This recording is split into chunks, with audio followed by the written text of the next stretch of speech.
il aime le code. Il faut que la communication soit codée, mais de façon claire et transparente. La rigidité, c'est pas pour nous. Mon nom est Francis Parent-Valquette et vous écoutez le Sandro Show. Mais le plus important, c'est qu'il est bélier. Je pense que j'en ai à peu près jamais parlé sur le podcast, mais je bois pas et il y a plusieurs raisons pour ça, dont le fait que je n'aime pas le goût de l'alcool. Sincèrement, là, j'ai essayé des fois, mais j'aime pas ça le goût du vin. Sincèrement, là, OK, t'as bien beau me dire que c'est le meilleur vin du monde. Ben oui, j'ai déjà goûté à des vins extrêmement chers avec mon père, puis je dois admettre que oui, il y avait un bon goût. J'aurais pas bu la bouteille pareil. Donc, moi, quand je bois, c'est des choses quand même assez simples. Rhum, vodka. J'aime pas la bière, j'aime pas le vin. Je suis pas un amateur de... Tu sais, comme les alcools forts, là, les gens qui sentent les arômes puis qui trippent là-dessus, tu sais, sincèrement, je connais rien là-dedans. Mets-moi du 7-Up puis moi le boire, tu sais. Je suis pas trop un connaisseur d'alcool, je ne bois pas. Puis aussi, ben, j'ai un historique de famille alcoolique et j'ai eu beaucoup de difficultés dans ma vie à cause de l'alcoolisme. Donc, j'ai pris la bonne décision de ne pas boire. Je ne dis pas que j'ai jamais bu, mais je suis pas un amateur, je ne suis pas quelqu'un qui s'ouvre un verre le soir, je ne suis pas quelqu'un qui prend l'apéro ou whatever, j'aime pas ça. Et encore pire que ça, j'ai vraiment de mauvaises habitudes parce que je me dis, tant qu'à boire, je veux me dévisser à la face. Il faut que ça finisse un petit peu bizarre. Je ne peux pas boire un verre. Je trouve ça plate de boire un verre. Pour moi, prendre juste un verre, c'est comme se masturber, mais que tu n'aurais pas la faim. Tu sais, c'est vraiment ça, là, c'est quoi, je prends juste un verre, tu sais, comme j'aime pas le goût puis ça me saoule pas, ben, tant qu'à ça, je vais boire de l'eau.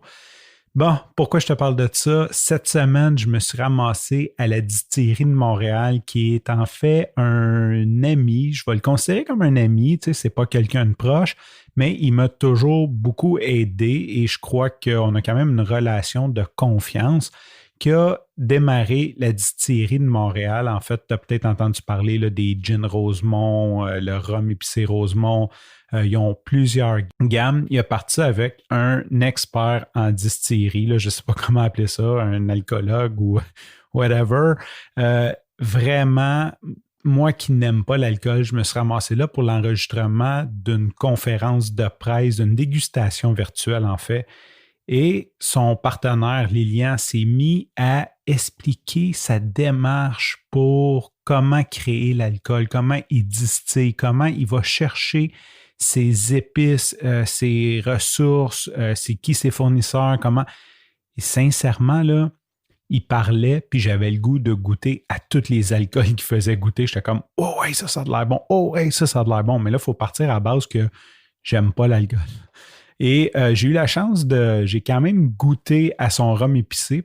Malheureusement, la chose qui est plate, c'est que j'aime bien ça du rhum épicé, mais froid avec du coke.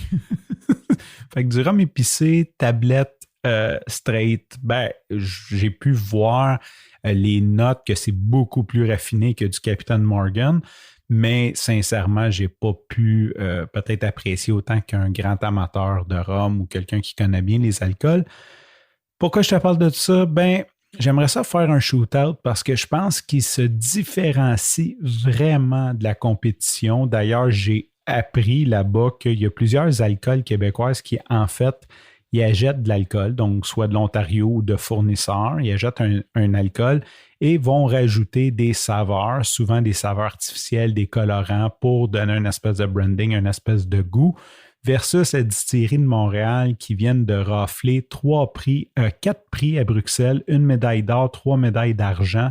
Et Bruxelles, c'est un concours qui est jugé selon les pairs. Donc, c'est quand même hot. Ça veut dire de tous les fabricants mondiaux d'alcool, tous les distillateurs, ils ont réussi à rafler 4 médailles avec des produits québécois. Donc, si jamais pour Noël, tu veux envoyer un cadeau, je sais qu'on ne recevra pas gros, là, mais tu vas envoyer un cadeau ou tu as envie de te péter à la face, mais pas trop avoir mal à la tête parce que tu veux boire un alcool de qualité, essaye de trouver ça. La distillerie de Montréal, les alcools sont souvent brandés sous le nom de Rosemont. Donc, ils ont le gin Rosemont, le rhum Rosemont, rhum blanc, rhum épicé, rhum brun. Ils ont plusieurs variétés d'alcool.